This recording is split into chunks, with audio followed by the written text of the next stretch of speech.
You ask Tiger to solve. This deals with linear equations with one unknown. The final result is x equals -3/2. Let's solve it step by step. Group all x terms on the left side of the equation. Subtract 11x from both sides. Group like terms.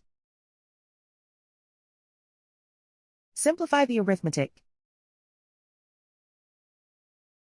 Group like terms.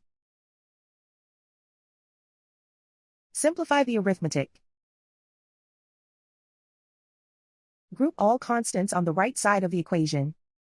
Subtract 2 from both sides. Simplify the arithmetic.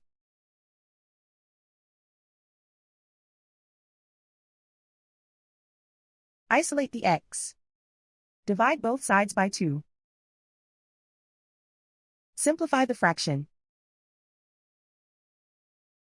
And so the final result is x equals -3/2.